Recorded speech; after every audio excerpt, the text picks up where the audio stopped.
आप सभी का स्वागत है Bhuvan service centre official YouTube channel पर। इस लेक्चर के माध्यम से +2 लेवल पर इंडियन नेवी में एक महत्वपूर्ण वैकेंसी निकली है, उस वैकेंसी से संबंधित हम सभी चर्चा करेंगे।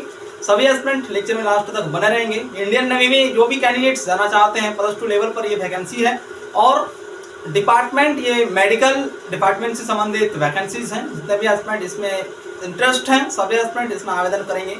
क्या कुछ क्राइटेरिया रखी गई है, सभी पॉइंट पर एक एक करके हम बात करते हैं। जो एस्पिरेंट न्यू विजिट किए हैं इस चैनल पर, वैसे एस्पिरेंट चैनल को सब्सक्राइब करके बेल आइकन को प्रेस करके रखेंगे ताकि आगे आने वाली वीडियो की नोटिफिकेशन आप सभी तक पहुंच सके।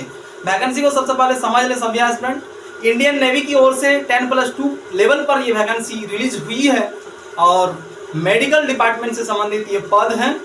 ठीक है, सभी एस्पिरेंट प्रत्येक पॉइंट को समझने का प्रयास करेंगे। एक पॉइंट का हम एक्सप्लेनेशन कर रहे हैं। इंडियन नेवी +2 लेवल पर ये वैकेंसी है। SSR मेडिकल असिस्टेंट पोस्ट का नाम है। ठीक है, +2 लेवल पर ये भर्ती है और पोस्ट का नाम मेडिकल असिस्टेंट है। और क्वालिफिकेशन क्या चाहिए इसमें वो नीचे मेंशन की गई है। क्वालिफिकेशन नॉर्मल क्वालिफिकेशन रहने से ही एस्पिरेंट इसमें एलिजिबल होंगे। कोई भी आपकी मेडिकल डिग्री की आवश्यकता नहीं है। यदि एस्पिरेंट इसमें कंफ्यूजन है कि मेडिकल डिग्री से संबंधित एस्पिरेंट की डिग्री चाहिए होगी तो बिल्कुल नहीं। क्या कुछ क्राइटेरिया रहेगी क्वालिफिकेशन के रूप में और एज क्राइटेरिया क्या है उस पर भी हम जाएंगे। क्वालिफिकेशन सबसे इंपॉर्टेंट है इसमें। क्वालिफिकेशन आपको मेडिकल डिपार्टमेंट से संबंधित कोई भी क्वालिफिकेशन नहीं चाहिए। ठीक है, क्या चाहिए वो नीचे मेंशन की गई है, ध्यानपूर्वक समझने की प्रयास करेंगे। 10+2 लेवल पर यह वैकेंसी है। ठीक है, मेडिकल असिस्टेंट पद का नाम है। अप्लाई कब से होगा, ठीक है, अप्लाई डेट भी मेंशन की गई है और लास्ट डेट भी मेंशन की गई है। दोनों ही डेट को एस्पिरेंट ध्यानपूर्वक देखने की प्रयास करेंगे क्योंकि लास्ट डेट से पहले ही एस्पिरेंट को अपना एप्लीकेशन फॉर्म सबमिट करने की आवश्यकता होगी।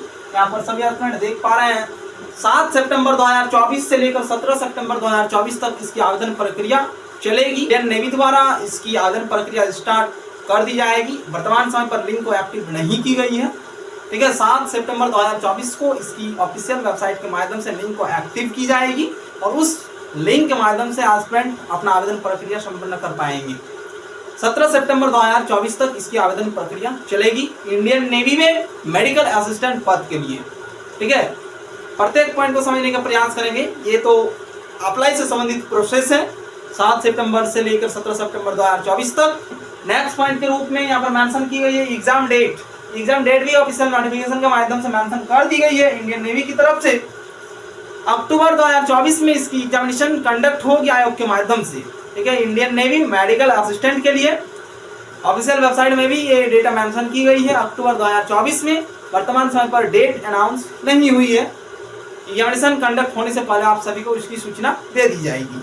ठीक है, नेक्स्ट पॉइंट क्या है उस पर जाते हैं। आप एज लिमिट क्या होना चाहिए। विभिन्न कॉम्पिटिटिव एग्जामिनेशन में आप सभी को एज दिया जाता है कि 18 ईयर से लेकर 30 ईयर तक होना चाहिए। और भी विभिन्न कॉम्पिटिटिव एग्जामिनेशन जहाँ पर 18 ईयर से लेकर 27 ईयर तक मैंडेटरी होती है, लेकिन इसमें आप सभी को डेट ऑफ बर्थ बताई गई है, एक तिथि दी गई है। उस तिथि के अंदर में यदि कैंडिडेट्स का डेट ऑफ बर्थ है तो कैंडिडेट्स एलिजिबल है। क्या कुछ मेंशन की गई इसको देखने का प्रयास करेंगे सभी एस्पिरेंट। 11 ठीक है, मतलब 1 नवंबर 2003 से लेकर 30 अप्रैल 2007 तक इसके बीच में यदि कैंडिडेट्स का जन्म तिथि है तो कैंडिडेट्स एलिजिबल होंगे। ठीक है, और एक बार समझने की प्रयास करेंगे। 1/11/2003 से लेकर 30/4/2007 के बीच में यदि कैंडिडेट्स का जन्म तिथि है तो कैंडिडेट्स इसके लिए एलिजिबल हैं। ठीक है, अब कितना कुछ आप सभी के लिए एज मिल रही है आप सभी कैलकुलेशन करने का प्रयास करेंगे 2007 तक। ठीक है, और 2003 इनके बीच में यदि आपका जन्म तिथि है तो आप एलिजिबल होंगे। ईयर मेंशन नहीं की गई है, डायरेक्ट यहाँ पर आप सभी अपना कैलकुलेशन करें डेट ऑफ बर्थ को। यदि 2003 यहाँ पर मेंशन की गई है 1 नवंबर 2003 उससे पहले की डेट ऑफ बर्थ है आपका तो आप एलिजिबल नहीं होंगे। और 30 अप्रैल 2007 के बाद यदि जन्म तिथि है एस्पिरेंट का वैसे कैंडिडेट्स भी एलिजिबल नहीं होंगे। ठीक है, क्योंकि उसका एज लिमिट अभी कम हो रहा है। आगे चलकर यदि 1 साल का कम हो रहा है तो अगली ईयर आप सभी इसमें अपियर हो सकते हैं। ये सभी वैकेंसी प्रत्येक साल नेवी के माध्यम से इसकी वैकेंसी को अनाउंस की जाती है। इंडियन नेवी में जो भी कैंडिडेट सेवा देना चाहते हैं इस वैकेंसी के तहत आप सभी अपियर हों और परीक्षा में भाग लेते हुए आप सभी एग्जामिनेशन को क्लियर करें। और अपनी सेवाएं दें भारतीय सेना में, ठीक है, इंडियन नेवी के अंतर्गत। अब देखें क्या कुछ मेंशन की गई नीचे पॉइंट, फी कितना लगेगा इसमें, ठीक है। इंडियन नेवी मेडिकल असिस्टेंट के लिए फी की क्या आवश्यकता होगी। विभिन्न कॉम्पिटिटिव एग्जामिनेशन जो केंद्र सरकार या फिर राज्य सरकार के माध्यम से आयोजित की जाती है, उन सभी कॉम्पिटिटिव एग्जामिनेशन में कैंडिडेट से फी लिया जाता है, लेकिन इंडियन नेवी में वर्तमान समय पर जो वैकेंसी रिलीज हुई है मेडिकल असिस्टेंट के लिए, इस वैकेंसी में कोई भी कैंडिडेट से 1 भी रुपया नहीं लिया जाएगा, 0 रुपया फी रखा गया है, ठीक है। कोई फी पेमेंट करने की आवश्यकता नहीं है एस्पिरेंट को। EWS, OBC, UR, SC, ST जो भी समुदाय या कैटेगरी से आप बिलोंग करते हैं, किसी भी कैटेगरी के कैंडिडेट्स को फी पेमेंट करने की आवश्यकता नहीं है। सभी कैंडिडेट्स के लिए 0 रुपया फी रखा गया है इंडियन नेवी मेडिकल असिस्टेंट के लिए। नेक्स्ट है क्वालिफिकेशन।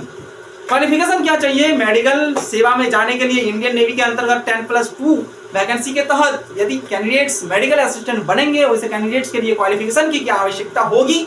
तो एस्पिरेंट नॉर्मल यदि इंटरमीडिएट क्वालिफाइड हैं, लेकिन क्वालिफाइड 3 स्ट्रीम से होते हैं एस्पिरेंट, तो इसमें साइंस स्ट्रीम के साथ PCB होना चाहिए, फिजिक्स, केमिस्ट्री और बायोलॉजी से यदि एस्पिरेंट इंटरमीडिएट क्वालिफाइड हैं तो इसमें निश्चित रूप से आप हो पाएंगे और आप एलिजिबल हैं इस जॉब के लिए। लेकिन उसके साथ में कैंडिडेट्स के पास 50% होना चाहिए 12th में, टोटल कुल अंक का 50% मार्क यदि अर्जित किए हैं एस्पिरेंट तो इसके लिए एलिजिबल हो पाएंगे। और प्रत्येक सब्जेक्ट पर कम से कम 40% मार्क होना अनिवार्य है, तभी एस्पिरेंट को एलिजिबल माना जाएगा इस जॉब के लिए। और एक बार समझ लें एस्पिरेंट, यहाँ पर कंफ्यूजन बहुत सारे एस्पिरेंट की है क्वालिफिकेशन में। टोटल 5 सब्जेक्ट में से आपको प्रत्येक सब्जेक्ट पर कम से कम 40% मार्क अर्जित करने की आवश्यकता होगी और कुल 500 नंबर पर आपको कम से कम 50% मार्क अर्जित करने की आवश्यकता होगी, तभी एस्पिरेंट मेडिकल असिस्टेंट बन पाएंगे इंडियन नेवी के अंतर्गत। इंडियन नेवी के ऑफिशियल वेबसाइट के माध्यम से जो नोटिफिकेशन रिलीज हुई है, उस नोटिफिकेशन के मुताबिक 12th में PCB यानी फिजिक्स, केमिस्ट्री और बायोलॉजी के साथ 50% के साथ यदि इंटरमीडिएट को क्वालिफाइड किए हैं एस्पिरेंट और प्रत्येक सब्जेक्ट पर कम से कम 40% मार्क हैं, तो एस्पिरेंट इसके लिए एलिजिबल हो पाएंगे, अन्यथा नहीं। इंडियन नेवी के माध्यम से और भी कई वैकेंसी रिलीज की जाती है जिसमें 60% मार्क अनिवार्य किया जाता है। 60% मार्क होंगे तभी एस्पिरेंट उसके लिए एलिजिबल हो पाएंगे। लेकिन इंडियन नेवी के अंतर्गत यदि मेडिकल असिस्टेंट बनना चाहेंगे एस्पिरेंट तो नॉर्मली क्वालिफिकेशन के रूप में 12th पास होना आवश्यक होगी साइंस स्ट्रीम से, और फिजिक्स, केमिस्ट्री, बायोलॉजी के साथ 50% मार्क होना अनिवार्य होगा। प्रत्येक सब्जेक्ट पर 40% मार्क होना अनिवार्य है, तो कैंडिडेट्स एलिजिबल हैं। ठीक है, प्रत्येक पॉइंट आप सभी के लिए क्लियर हो चुका है। इतना ही पॉइंट आप सभी के लिए जानने योग्य है। इतना पॉइंट जानने से ही आप सभी आवेदन कर पाएंगे इस जॉब में। ठीक है, यदि आवेदन करने के टाइम पे एस्पिरेंट को कोई दुविधा होती है, कोई परेशानी होती है, तो एस्पिरेंट लिखित कमेंट बॉक्स में कमेंट करेंगे। आप सभी की दुविधाओं को दूर किया जाएगा और एप्लीकेशन फॉर्म सबमिट करने में हेल्प किया जाएगा। ठीक है, इसी प्रकार से सभी एस्पिरेंट चैनल में बने रहेंगे और विभिन्न कॉम्पिटिटिव एग्जामिनेशन की जानकारी को प्राप्त करते हुए पोस्ट को प्राप्त करें एस्पिरेंट। ठीक है, यदि कोई डाउट है एस्पिरेंट की इंडियन नेवी मेडिकल असिस्टेंट से संबंधित, तो एस्पिरेंट डायरेक्ट लेक्चर के कमेंट बॉक्स में कमेंट करेंगे, आप सभी को सोल्यूशन प्रोवाइड किया जाएगा। ठीक है, धन्यवाद।